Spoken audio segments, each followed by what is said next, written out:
What's up, everybody? Jensen Cummings here. Thank you, as always, for tuning in. This is Best Served on Film. We're talking America's First Foodie with Elizabeth Federici and Kathleen Squires. Excited to have you both on the show. Thank you so much. Thanks. All right, this is our second episode of Best Served on Film, our collaboration with the Flatirons Food Film Festival, as well as local table tours, and just connecting the dots between food and film, something I am personally so passionate about, that growing up in LA, film was always a part of our lives, going on the chef path, food obviously, and I'm just such a film buff, a food buff. So connecting those dots, hugely important. The work that the Flatiron Food Film Festival does, that is a serious alliteration tongue twister. I've had to say it a lot. I don't know if I'm getting good at it, but anyway. So the two of you made a very important film about a very important person. I think anybody in restaurants knows the word James Beard, the name James Beard, because the James Beard Foundation, the James Beard Awards. Yet we don't really know a lot about James Beard. So I was really excited about this film because it really, broke it down a little bit for us. The first kind of celebrity television chef in America. And I'm fascinated. Just tell people, Beth, for you, the film, what can they expect for anybody who hasn't seen the film? I think what they can expect is not just the backstory of James Beard, but really of the American culinary food scene from even back before he was born, starting with his mom, and talking about regional cuisine, farm to table. He really was the father of farm to table. So giving people a backstory that goes a little bit further back than the 70s, which I think a lot of people kind of attribute the modern farm to table movement, kind of starting with Alice Waters. And of course, when you see the film, you'll see Alice talking about the first time she met James Beard. So we really wanted to give people that historic context, especially when there were still folks alive that knew him. We realized that we were starting to run out of time for that. So when I moved back to Portland, I had been living back in New York. I grew up in New Jersey, like Kathleen, go Jersey. And when I moved back to Portland, we started talking about how to collaborate on a project. We had been trying to do so the last few years. And she'd come back from the James Beard house. And we were talking, and I didn't know much about James Beard, probably what a lot of people know. I knew that he had a lot of books. I knew the awards were named after him. I knew there was a house in New York, but I kind of knew he grew up in Oregon, but I didn't know much of the backstory at all. I didn't know that he got kicked out of Reed College for being gay. And when we started talking, I was like, how is it possible there has not been a documentary about James Beard? So we Googled it, and our local PBS station, Oregon Public Broadcasting, had done a great half-an-hour piece, but it was very Portland and Oregon focused. So we realized, wow, there's an opportunity here to do it. And with Kathleen's contacts all over the world, it was kind of a no-brainer. So I was the filmmaking end, and she was the culinary writing end. It just seemed like a perfect fit. I had access to all the West Coast folks, and she had access to all the East Coast folks. She has a spare bedroom. So every time I came to New York, I could stay with her. So it made it really affordable. Anybody who's ever had to shoot in New York knows how expensive that can be. So that made it really possible. And like I said, people all over the world love Kathleen. She's an amazing writer. So the door just flew open. And then as soon as they heard that we wanted to make a film about James Beard, not the James Beard Foundation, even though the foundation was super supportive, they were all on board. Because everybody asked them about their award, and everybody asked them about the foundation, but not a lot of people actually asked them about what they know about James Beard. So people were really enthusiastic. So I think they're going to find a film that has a lot of fun footage, a lot of great photographs, really takes you back all the way back to the turn of the century, and shows you kind of how we've come full circle. I love it. I appreciate the couch reference. I think anybody who is looking at making a film or in restaurants understands that it is a labor of love.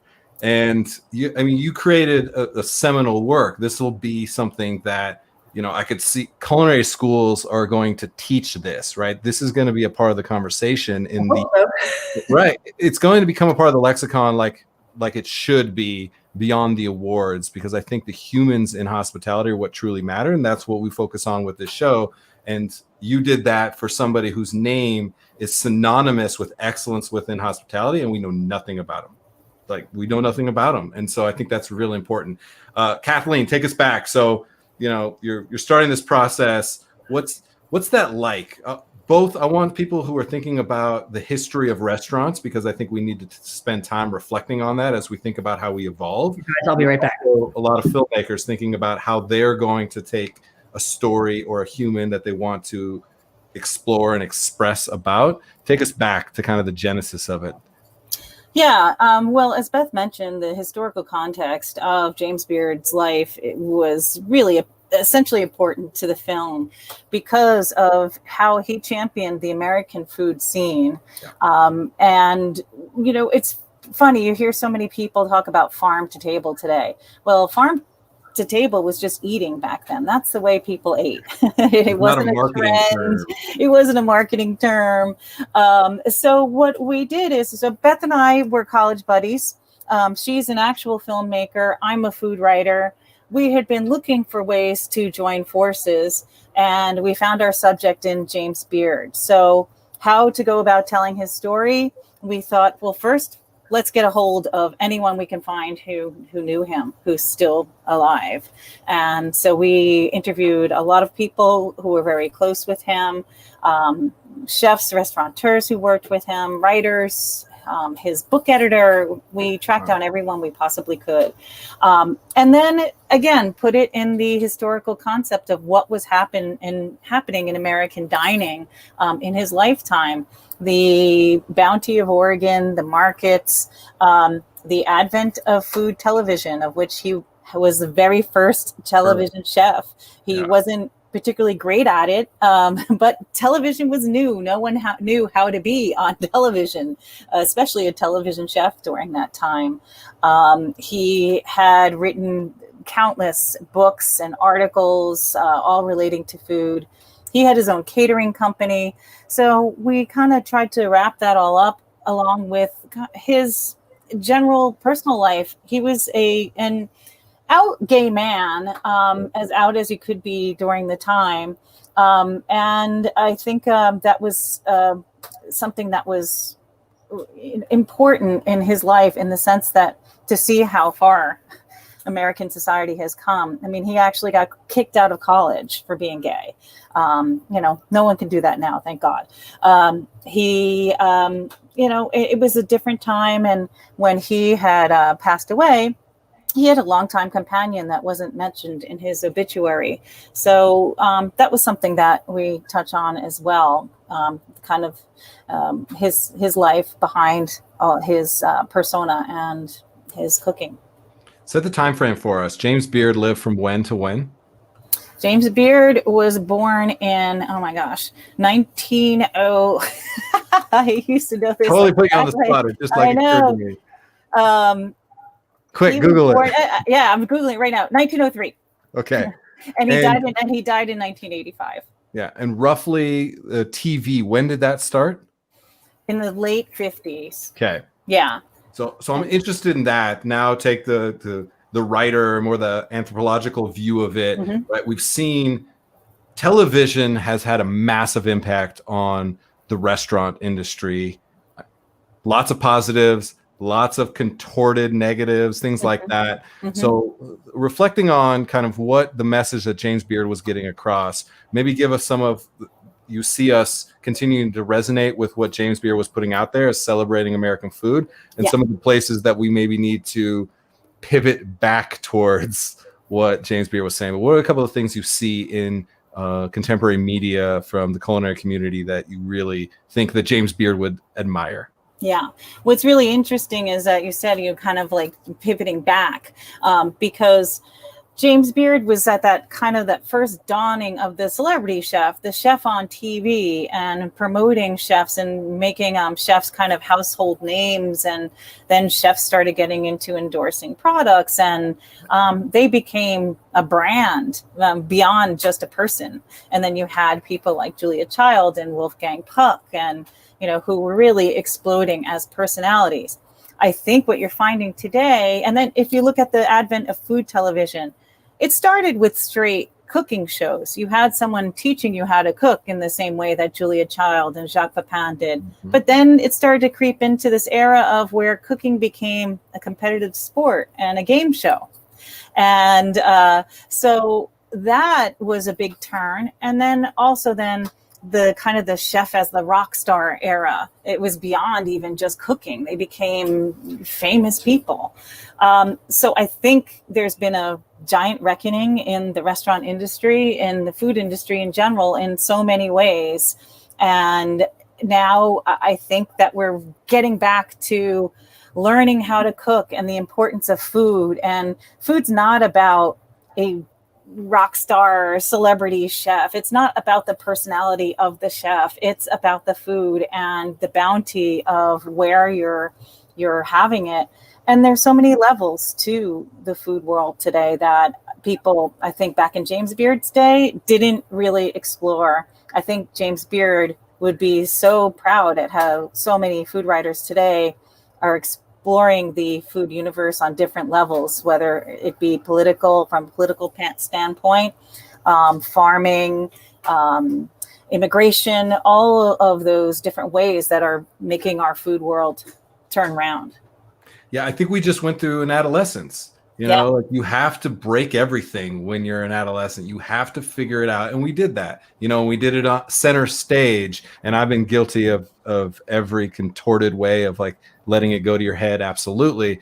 I think what now we see the opportunity and the obligation and the responsibility to use that attention to focus stories where they matter. And it's the food system, it's feeding your kids, it's taking care of your community, it's investing in the humans in hospitality. These things are absolutely fundamental to what happens next in the restaurant. We can no longer just be the labor of love that churns through people. And I think, again, James Beard was really focused on celebrating food, but it always felt like it was a human story. Every time I've seen anything from him, this film, any other documentary, any other series, it always was like this was putting a face and a name to so many people that are working within this industry. And I think that's where we'll find ourselves next. And it's easy to point the fingers in all directions. And I literally do that often. Yet what I see is like we are coming into our own. And I think the future of media when it comes to the hospitality restaurant industry has a lot of upside potential. I absolutely believe that. And all right, Jensen, I'm sorry. One additional thing I think is important to say about this era of COVID too, and James Beard, how he was teaching was so important to him. He taught in his townhouse, and he really just he loved to teach everybody and anybody how to cook.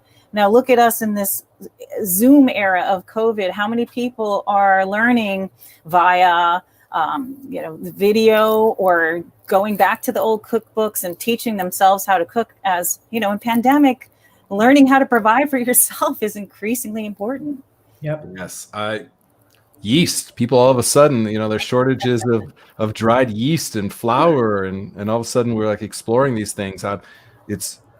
It's hard that it has to come through so much strife and turmoil. Mm-hmm. There are those positive opportunities for the way that we interact with each other, the way that we interact with food, the way that we build community around a table. I think absolutely. And those are the things that James Beard would be so proud of. So I appreciate that. Beth, we got some good history on good. Kathleen, contemporary. Beth, I want to get into filmmaking. I want to talk about how you look at a story like this. So we got the people in that knew him. We kind of touched on some of what he was doing as far as being the first celebrity chef, the first farm to table, the first television chef, some of those elements.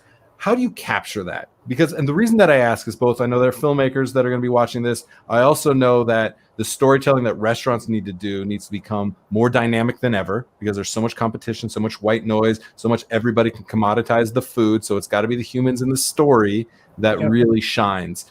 How do you go about that, telling a story? Break it down for us technically a little bit. Let's get in the weeds a little bit. Well, every film is different. And this film was clearly, it's funny. When we started, Kathleen and I had this idea that we were going to follow 3 Portland chefs to the James Beard Awards We started in 2014, so we went to that first James Beard Awards in 14. But pretty quickly after we started talking to people, we realized that it was a much bigger story and that it really needed to be an archival film versus kind of that competition, follow these folks, and that it deserved the time and energy that takes. It's funny, this film took 4 years, but the average for most documentary filmmakers is 5. So I feel like we came under the normal limit. So I think my advice to people is be patient, which I think is impossible in today's YouTube, Vimeo, TikTok world, where people want immediate gratification for whatever it is they're making, and they want to throw it up there and get all their likes. It was hard for Kathleen and I to be patient because people were nagging us every 5 minutes. When's that film going to be done? When's that film going to be done? Especially after we did our Kickstarter campaign. When's that film going to be done? And we're like, that film will be done when it tells me that it's done. And thank God, because, look at Wolfgang Puck. Just for a variety of reasons, it took us a while to actually get that interview nailed down. And thank God that we were patient, because we would have made the film without him if we hadn't been. So patience. Make sure that you have a real budget, because this film, I can tell you, the archival footage and photographs alone costs probably close to $70,000. Wow. But what people tell me is that that's one of their favorite parts of the film, and the animation. Yep. Because when you're making a film about a dead person, you have to bring them to life. And when you're in a visual medium, you have to have visuals, and it can't just be a bunch of people, with talking heads. You have to be able to bring it to life. And so that took a lot of research, a lot of patience, a lot of fundraising. But I think at the end, it was worth it, and people really respond to that. Because they really see it unfolding. And then storytelling wise, we kind of felt like it was a century of history here in the food world. And so we had to decide, and with my editor, who I must give credit to, Greg Snyder, is an incredible editor, who loved the story, so he was into it. We kind of had to decide to make it almost like in chapters of Beard's life.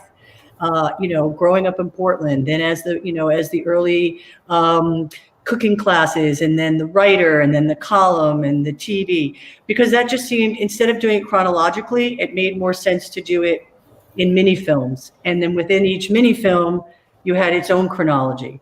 So that's really kind of how we attacked it. And we're really happy with how it came out, because it's digestible, it's fun, it clicks right along, but it has highs and lows. It has drama, it has that story arc. He wasn't a perfect person, and we wanted to make sure that this didn't feel like some kind of puff piece homage. We wanted to make sure that he was a real well-rounded human being with flaws. So we're happy. We're happy with how it came out.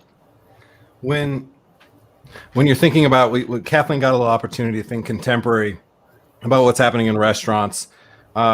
What are a couple of the things that you think when James Beard would look at what's happening today in restaurants, in the food system, in farm to table, in farms themselves, and in urban gardening, anything? What do you think is something that you tip his cap to?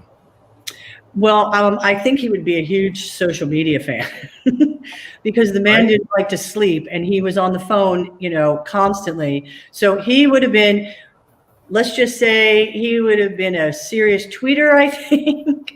And I think he would have loved social media. But I think that, what we were just talking about, the fact that he'd be very supportive of more and more people learning how to feed their family well and for less money. I mean, he actually had a book, Eating Well for Less Money. It was the title of it. So, I think he realized that delicious, fabulous food does not have to be expensive. It doesn't have to be complicated. You just have to be very picky about your ingredients and get things when they're in season. And of course, when he was talking about that, you couldn't get those delicious tomatoes out of season. You were either eating a watery pink tomato that we all probably remember from our childhood, with the tomatoes you ate in December, and then you had, especially in New Jersey, those gorgeous summer tomatoes. Now you can get a gorgeous tomato pretty much 12 months of the year, but I think he would still say it's a fun challenge to kind of find what is in season and do what you can with it, and try to stretch that dollar. I think he would be all about that. Love it. For both of you, Kathleen, I'll start with you. A film out there right now that you really admire, that you're looking at, that you're saying, these people are telling a great story. This is a topic that needs to be discussed. What's something you're thinking about? What you're paying attention to right now? Yeah, well, it's actually it's a Netflix series that I found out today was renewed for its second season. It's called The Taco Chronicles. And Jensen, being that you're from LA, I think you'll appreciate it.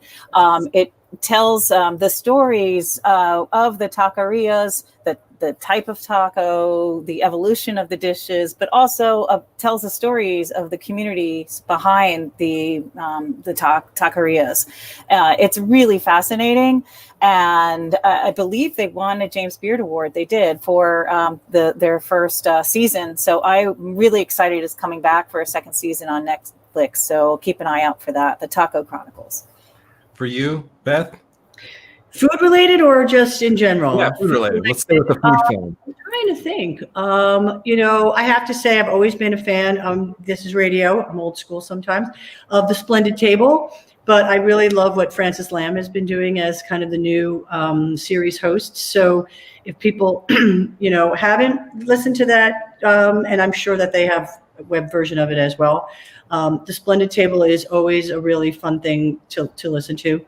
And I love all the food shows on Vice, on the Vice channel. They crack me up, and I think they're fun and original, and they take kind of a new look at things. It's good just to be entertained sometimes. Yeah, exactly. Yeah, Lamb has done an amazing job. Sometimes when you have somebody so iconic that's been the host of a show for so long, the transition can be awkward. I think of The Daily Show and things like that, where somebody becomes so synonymous with the show. Lamb's done a great job in the transition. And we just had Kathy Gunst on, who I've heard on Splendid Table a few times from Here and Now, talking vegetables. Her vegetable game is strong. Another thing James Beard would be very, very proud of. Oh, for sure. I really appreciate this amazing conversation. Excited to learn just little nuggets of things that were important to you. Having watched the film, when you're talking about some of those pieces, it's like, yes, now I understand why that was important for you from the filmmaking side, from the storytelling side. And so I really appreciate those insights. So thank you to both of you. Kathleen, yeah, really appreciate you both being on. We're going to let you go. I'm going to wrap with the audience for just a second and appreciate you both. And I'm sure we'll have more conversations about food film and food media as, we need to have thoughtful conversations with other humans, and hospitality is just the purest form, is communicating with another person through your own experience and food. And I think you two captured it really well, and we need more of it. So thank you. Thanks, you, Jensen. Take care. All right. Take care.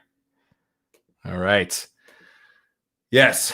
James Beard, America's first foodie. Again, even myself, having looked up to the James Beard Foundation, chefs who won the James Beard Award, being friends with many of those chefs, I still didn't understand what it meant. So I think this film is hugely, hugely important. Make sure and find James Beard, America's First Foodie, a film that is an absolute must. And I joked about it slightly, yet I'm pretty serious that films like this or figures like this are going to be more and more important, especially in things like culinary school as that evolves. I came up learning about a bunch of dead French chefs and the techniques that absolutely set a foundation. Yet I think as we think of what the lexicon of American cuisine really can be and is, I think thinking about what has happened within this country, what has happened within the evolution of the chef, of farm to table, of the celebrity chef, of television, of media. I love that James Beard would be a tweeter. That's amazing, because sometimes we embrace technology in a very strange way in the restaurant industry. So Megan Buchholz, let me bring you on real quick. Local Table Tours. Megan Buchholz is here behind the scenes, moving around all the banners and stuff for us, and making sure we got some comments popping up.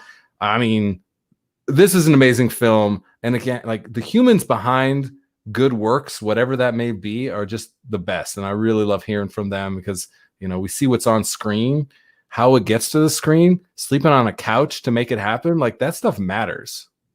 It does. I appreciate, though, that they're both from New Jersey, as I grew up in New Jersey. And I will tell you, the tomatoes are the best in New Jersey. So okay. spot on with that observation there. So I liked that part best of this whole podcast.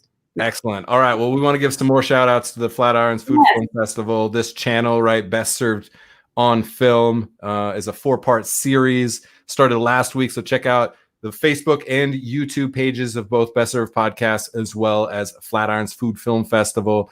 And shout out to this Friday, Jensen. Yeah, this Friday. We got a lot of stuff going on. Last week, we had Steph Ferrari, 3-time Emmy winner for the Migrant Kitchen, talking about tacos in Los Angeles, the way that they chronicled people in Los Angeles. Amazing work. And then next week, we'll have Claudette Zepeda, James Beard, finalist, as well as Top Chef fame. And then we wrap the 4-part series with Sandor Katz, personal icon, being a fermentation nerd myself, who wrote the book, The Art of Fermentation, a part of this 4-part series. So, and we're trying to bring some attention and awareness to the Flatirons Food Film Festival, because supporting the arts, it matters. If you want to see more of the Taco Chronicles, more of NPR Splendid Table, more of the Migrant Kitchen, more films like James Beard, America's First Foodie, you need to absolutely support. So we want to do a quick shout out to them and if you guys to go support financially.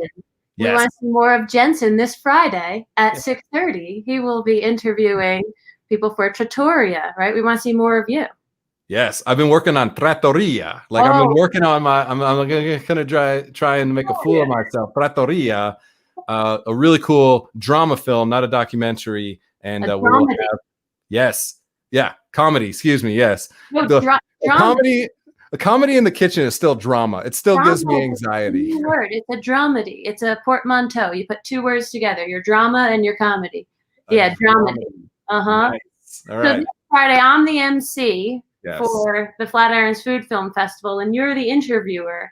And people are going to be getting Italian food. They can do takeout from places like Basta and Coperta.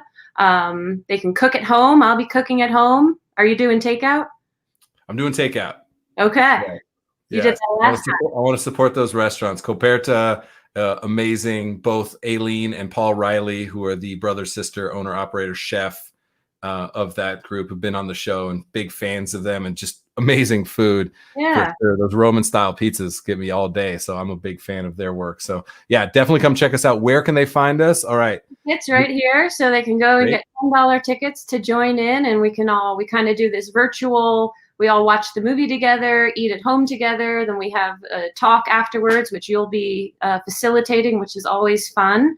And I'll be the MC, just telling people that they got to donate if they can, and what to so we'll make sure and drop these links into the comments so that you guys can go there. Please donate to the Flatirons Food Film Festival. Again, if food and film matter to you like they matter to us, we need to be supporting. You need to spend your money now where you want to spend it later, and that is an important function of this show, is to be able to have people bring awareness and attention to the amazing people making amazing films and the people that are supporting the arts like the festival does. And this Friday is another opportunity. So Friday, if you are in the Denver, Boulder area, you can get food from local restaurants. If you are anywhere in the country, you can cook alongside and watch the film and be a part of the behind the scenes conversation. So definitely go and engage in those 2 ways, because you have an opportunity to support. It matters. We appreciate it. That is it for today's episode. Again, next Wednesday, 1 p.m. Mountain Time. That's 3 p.m. in the East, noon on the West. We will be on with Claudette Zepeda, chef extraordinaire, and we'll talk about her works and the importance, again, of chefs in the community of food and film. That is it. All right, everyone. Appreciate you as always. Cheers.